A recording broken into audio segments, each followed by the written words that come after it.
We got bass, we got horns, we got fantasy football. Welcome to another edition of the Stardom Sid'em Show. We have turned the calendar over. It is now December. It is the last month of 2022, and we are hitting the stretch run of the fantasy football season. I know, Florio, some people think 13 is unlucky, but for me, this means this is a lucky chance for folks to maybe make one more push at the playoffs. So we got to feel good about this, right? Yeah, and we get to kick off week 13 with a game that I'm a little interested in. You might hear Callie right now. She's the only bigger Josh Allen fan than me in this household, so she wants to let her support be known. That's right. It is the Bills and the Patriots on Thursday Night Football. I guess I should mention, I guess you can catch that game on, you can catch that game on Prime Video, depending on whether or not you are listening or watching this before or after that game kicks off. But a big one to start week 13. We will get into the starts and sits for the week. Of course, you can check out Florio's column at NFL.com/start-sit. So we will talk about some of those guys. We'll talk about the trending players that we're getting asked about a lot. Plus, our Club Dub Players of the Week, the guys that you are going to be feeling good about having in your lineup. But let's start where we always start, at the beginning, with the quarterback. So who are your starts and sits for Week 13? Tua Tagovailoa, even in a hard matchup, I'm starting him. Justin Herbert, who's playing his best ball of the season right now. Jimmy Garoppolo, I think both quarterbacks are in play in that matchup. And then Trevor Lawrence in what could be a very sneaky high-scoring game against the Lions, and some sits. Deshaun Watson in his first game back in forever.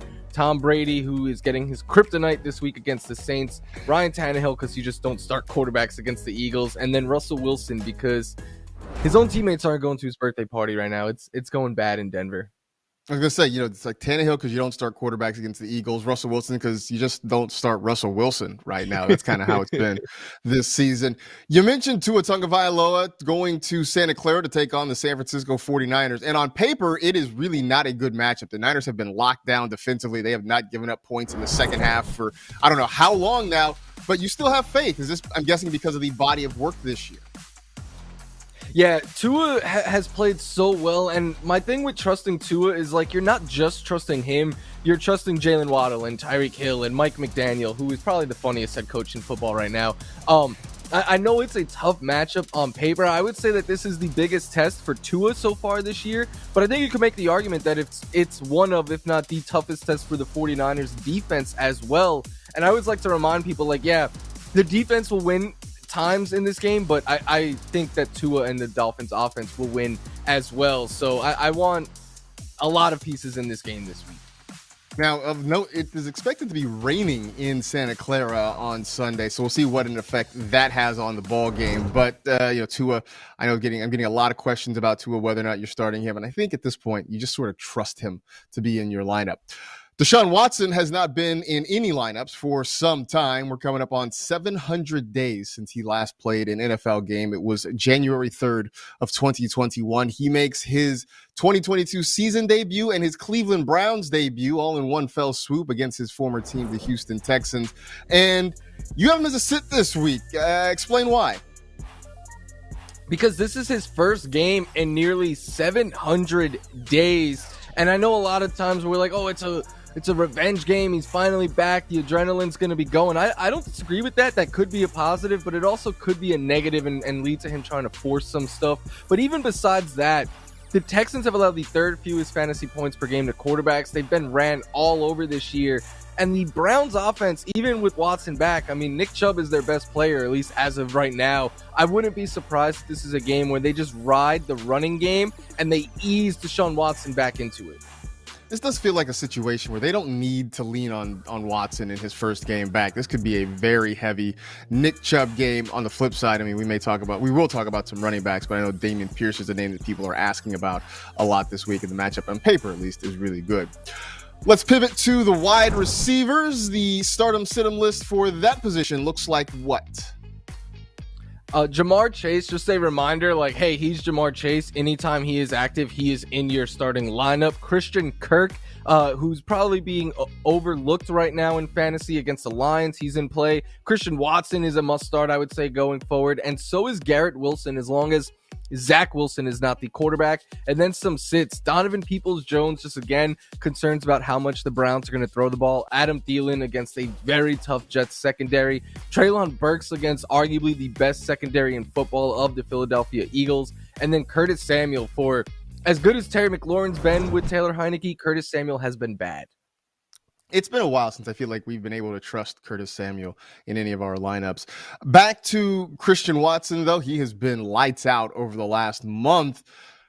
We don't know what the status of Aaron Rodgers is going to be. I know he's working towards playing, but just in case Jordan Love is waiting in the wings, does your opinion of Christian Watson change depending on the quarterback? I think I feel a little bit better with Aaron Rodgers just because of the rapport that they've shown, but it was Jordan Love who connected with Watson on that 63-yard catch and run the other day. I just believe in the talent of Christian Watson, and I wasn't super high on him coming into the season. That was a mistake, but I quickly changed my tune after watching how he can just burn defenders downfield, and that's something that this Packers offense has lacked all year. They're taking shots downfield with him. He showed us last week that he could even win after the catch once he gets to turn those jets on, and then he is their red zone guy. Even on the touchdown that Randall Cobb caught last week, Christian Watson was the first read on that play. So when they get into near the end zone, he is the guy that they are looking for. We know that because of all the touchdowns he's been scoring. I just think when you're capable of putting up points and chunks on long catches and on touchdowns, the two most valuable things a receiver can do, you want to get this guy in your lineup, especially a good matchup like the Bears. It's a decent matchup against the Bears. I know people are worried about touchdown regression, and yeah, sure, there probably will be a game in here where he doesn't score a touchdown, but he is the undisputed wide receiver one now in Green Bay, and I think that alone should give you confidence to have him in your lineup. Garrett Wilson, we've been saying all week that Garrett Wilson looks better when not Zach Wilson is quarterbacking, and not Zach Wilson looks like he's going to be the quarterback for the foreseeable future for the Jets, and Wilson has put up some phenomenal numbers, so this just feels like a no-brainer. Is he now a must start the rest of the year? As long as Zach Wilson is not starting, I think so. Garrett Wilson has played 4 games without Zach Wilson this year. He's finished as a top 5 wide receiver twice. He's averaging over 19 fantasy points with a 24% target share and 31% air yard share in both of those games. So in all of those games, I mean. So he is getting plenty of opportunity. He had 8 targets last week. No one else had more than 3. And then the Vikings really struggle against receivers. They've allowed the second most fantasy points to the position in the last month. And I think this is a game, Marcus, where the Jets might have to throw because the Vikings offense has been better at home than on the road. It's been wild. The Jets have been very popular on the waiver wire this week, whether it's Mike White, Bam Knight, Elijah Moore. I think Garrett Wilson is getting some love on the waiver wire for leagues that still had him on the free agent pool. So amazing what a quarterback change can do for an offense. Gets everybody excited, especially in the fantasy ranks. Time now for this week's edition of How We Feeling, where we go through a list of players and we tell you, well, how we're feeling about them. So let's get started. These are the ones that we're getting hit up most about on the social media channels. And let's start with Justin Fields. Now, he was limited in practice on Wednesday. Are you going to play him if he is good to go this week against Green Bay? Yep. I think it's as simple as that. The Packers have allowed so much production on the ground this year. We just saw Jalen Hurts, Miles Sanders, and co rush for like over 300 yards against them. Justin Fields is the Bears rushing attack. Like, no, David Montgomery is great in his own right, but if you think that Justin Fields is going to play and not take advantage of that matchup, I just don't see that happening. And this is a game that, while it might not mean a whole lot for standings and stuff, as we could tell when Adam Rank talks about this game, Marcus, there's still a lot of passion and desire to win because these teams just like despise each other. So I think there's some extra motivation there for if Justin Fields plays, they're going to try to win this game. There aren't a lot of NFL rivalries that approximate big-time college rivalries, but this is kind of one of them. The Packers and the Bears, when they get together, is the closest thing I think we have to, say, like a big-time college football rivalry. The Lions, DeAndre Swift, it's been kind of a slog for him the last few weeks. The usage is down, the touches are down. Now Detroit says they want to get him more involved. I'm feeling optimistic about him this week against Jacksonville, hoping that he gets a few more touches, that he gets some more opportunities. He's not on the injury report this week, so that's a positive in the first place. This has the potential to be a very high-scoring game. We're seeing Swift get some opportunities down near the goal line, which is a positive, and he's still maintaining a fairly consistent target share. So if he's getting those targets, turn them into catches, and in a game that could very well be a track meet, I feel a little bit more confident. I'm still not starting him as anything more than a flex. I think that's about as high as I'd be willing to go with him, but I have some optimism, some hope that maybe he puts something decent together this week. Mike Evans going against the Saints, and more importantly, going against Marshawn Lattimore on Monday Night Football. How you feeling about him? Not great. He is in a slump right now. It's his longest stretch ever in his career without scoring a touchdown. And we know the Saints, not only is Marshawn Lattimore like Mike Evans' kryptonite, the Saints are Tom Brady's. So lots of reasons to be a little bit worried. But with all of that said, I mean, I have Mike Evans in a couple of leagues. I'm still starting him. I don't think you could get away from him yet. So Mike Evans is still in the lineup. Dalvin Cook going against the New York Jetropolitans, and I don't love the matchup. I mean, the Jets defense has been very good. The offense has had its struggles, but the defense has been solid all year long. But I'm starting Cook because the reason is volume, and potential upside there. I don't know how high scoring a game this is going to be, but I do think that you're going to see Cook get probably in the neighborhood of 20 touches, which is just about standard for him. They're also getting him involved in the passing game. So regardless of how the matchup looks, Dalvin Cook's going to be in the lineup, and that alone is enough for me to keep my fingers crossed and be hopeful. Mark Andrews is in a slump of his own, and now he gets a very tough Denver Broncos defense. How do you feel? I think you have no choice but to start Mark Andrews. Like, I get it. There's plenty of reasons to be worried. Mark Andrews hasn't looked like himself since the injuries. Lamar Jackson's been up and down and struggling a little bit this year. And the Denver Broncos, say what you will about their offense, their defense is one of the very best in the game. But Mark Andrews is one of the very best tight ends in the game. And again, you don't have a better tight end on your roster. I just think he's a must start every single week. Absolutely a must start regardless of the situation there. Michael Pittman, we hoped was going to be a must start this season. It hasn't quite worked out that way. He's got Dallas this week, and I feel meh about Michael Pittman. I still believe in the target share, and we saw that last week when the Colts were struggling to protect Matt Ryan against the Steelers. You still had Pittman go for over 60 yards and a touchdown, and I think that's sort of in play again this week, because if the Colts couldn't block the Steelers front, they're going to have a really hard time against that Cowboys front. But I do think there's still going to be targets for Michael Pittman. I think he's sort of been downgraded over the course of the season to kind of a mid wide receiver 2, but that's enough for me to have him in the lineup. When we talk about tight ends and where we're going with them, David Njoku now has Deshaun Watson as his quarterback. He also gets the Houston Texans. So how do you feel? I feel so about him. He caught a touchdown the other day that was super impressive. I like him the rest of the year a lot. I just don't know if I love him this week, again, because of concerns about how much the Texans are going to throw the ball. Deshaun Watson's first week getting practice with the ones is literally today or this week. So a lot of chemistry concerns there. Like, I have him on a bunch of teams. In a couple of leagues, I have to decide between like him or Komet. I'm leaning him right now. But I'm going like George Kittle over him. So it all depends on your options. Well, John Daigle, very smart guy over at NBC Sports Edge, tweeted recently that it's funny that we're sort of parsing between tight ends at this point in the season. Like, we know who's who. If the guy's putting on a uniform, then he probably deserves some lineup consideration. Speaking of which, we've got more talk about tight ends coming up as Florio goes through his starts and sits at that position, plus some of our finger-licking good starts of the week. That's after the break here on the Stardom Situm Show.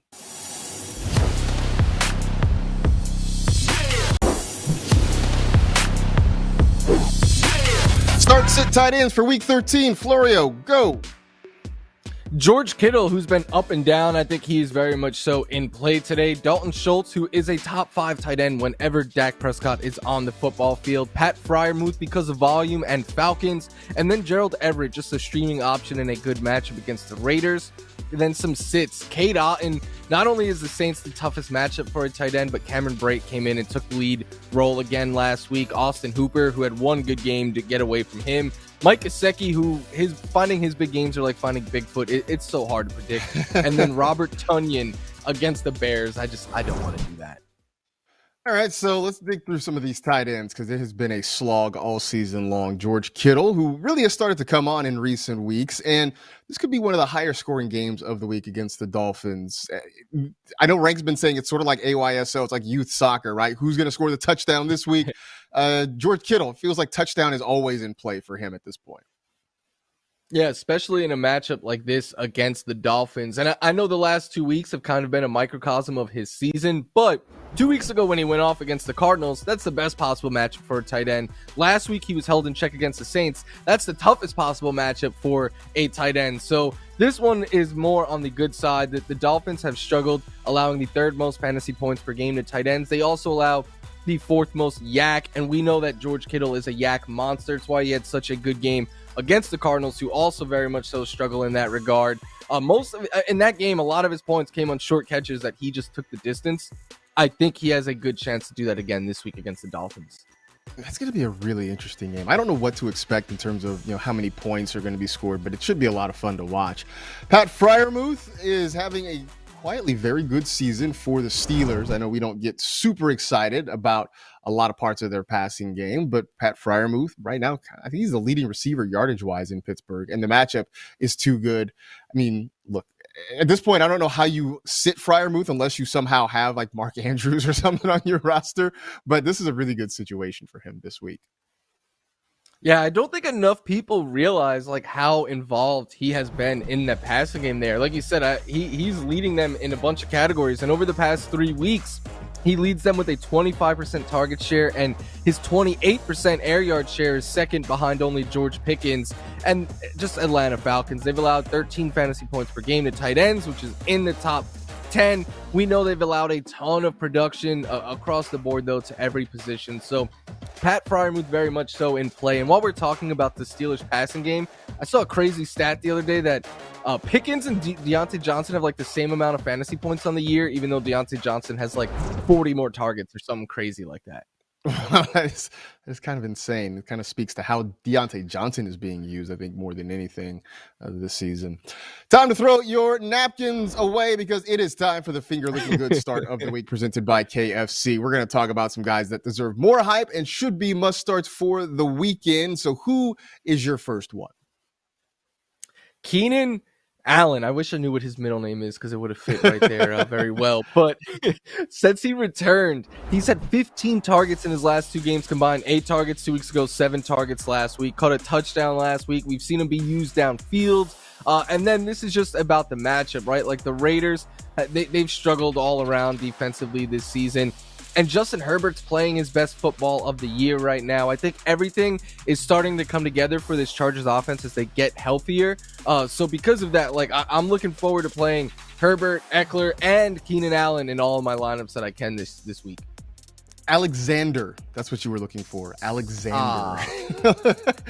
I don't know what Devonta Smith's middle name is. I'll look it up at some point later on during the day. But I do like his opportunity against the Tennessee Titans. This has been a very narrowly funneled passing game all year long in Philadelphia, even more so now that there is no Dallas Goedert. And this is about as good a matchup as you could expect for a wide receiver. The Titans have not done a whole lot to offer resistance to fantasy wideouts this year. I don't know that the Eagles are going to be able to run the ball as effectively as they did last week against Green Bay, which means it's going to be on the arm of Jalen Hurts to get it out. I think A.J. Brown is in a smash spot, but I also think Devonta Smith needs to be in lineups.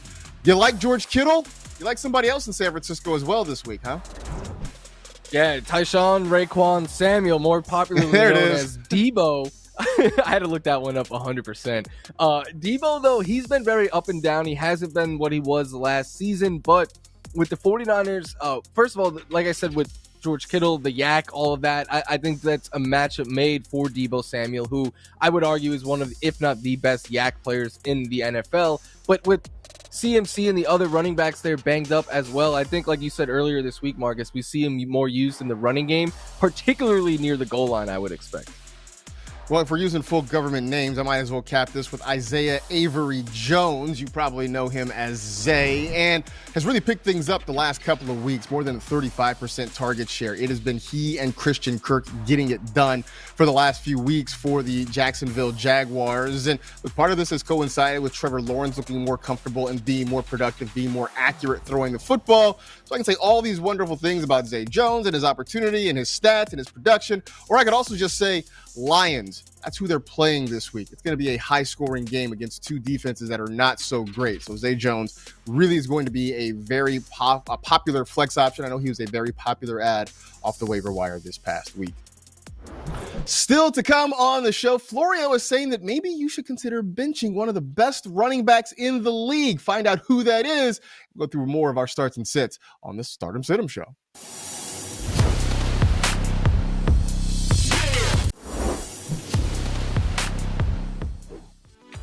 Start 'em, sit 'em running backs for week 13. Mike, who is on the list? Aaron Jones at Chicago, Travis Etienne Jr. at the Lions. Just a reminder, like if he suits up for the Jaguars, he should be in your starting lineups. David Montgomery in a great matchup against the Packers. Dameon Pierce in a bounce back opportunity against the Browns. And then some sits.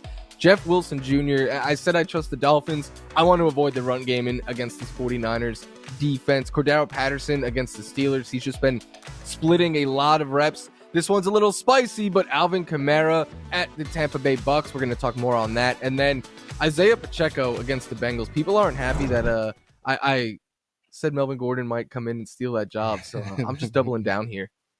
All right, if you're going to be a villain all the way.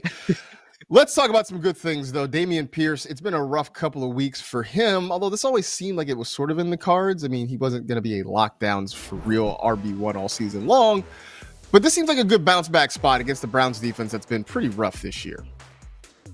Yeah, I understand that he's been struggling as of late. He's had an insanely tough schedule the last month, and it gets better this week, especially against the Browns, who allowed the second most fantasy points to running backs. They've allowed the fourth most rushing yards and fifth most touchdowns on inside carries.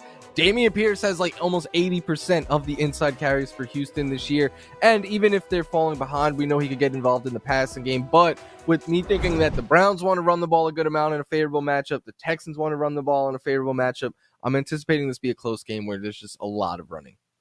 All right, let's get to the spicy part, right? Because you can't cook without some spices, and I'm going to let you cook right now because Alvin Kamara, a sit against the Bucks on Monday Night Football.